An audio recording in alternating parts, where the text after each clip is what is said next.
So I work in cardio pregnancy with the Minnesota Perinatalology Group, and as you know, that our maternal mortality rates are disproportionately affecting women of color. Absolutely.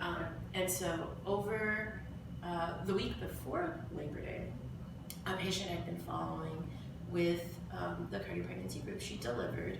She was actually seen, she was discharged on Thursday, did well up until about, say, Sunday night, Monday morning, when she started feeling short of breath. But then she had an appointment on Tuesday, and so she didn't come in, which we discussed. And so Tuesday she goes to her regular MPP visit, and she's in pulmonary edema, and she's in hypertensive crisis, and her heart function had dropped. We learned that after the fact, and so the nurse practitioner who was working with her called me, because again, we work together, and I said, well, you know, interestingly, I was in the ICU again, and so I said, I'm in the ICU, I can't come see her over there, just have her come to the ER. So I met her in the ER, and indeed her heart function had declined, her blood pressure was really high, she actually needed to be admitted to the ICU to be put on medicines. But she came with her 2-year-old and her new baby, who was 6 days old, right? And she's like, well, I'll stay, but the kids have to stay. So we foolishly thought we had a system in place that allowed babies to stay with mommy. Mommy, she wasn't going to arrest or anything. Right. She was still there. She just needed medicines and a change in her medicines. Right. And we learned that the system, if you don't have support, which, as you know, a lot of our patients, when they come from different socioeconomic backgrounds, work paycheck to paycheck, as do their family members, and it's not so very easy to leave.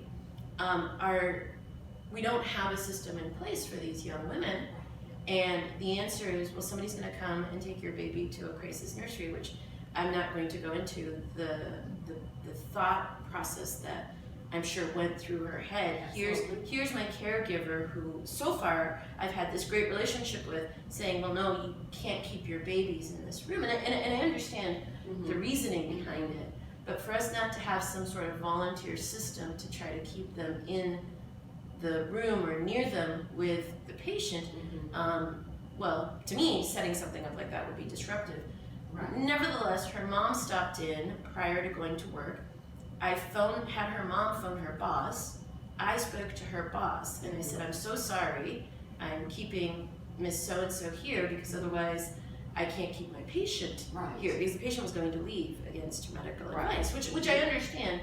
The good news is I saw the patient last week in clinic, and her heart function's normalized, and she's doing great, and the baby's doing great, and the kids are doing great. But I thought it was kind of interesting that here we comment on these maternal mortality rates. Yes. We know they disproportionately affect women of color, especially African American women. Yes. And yet, when they come in and they do the right things for the most part, the first thing we think is, well, you don't have support for your babies.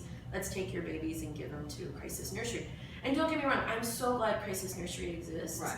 But perhaps we need to think about crisis nursery a different way. In a different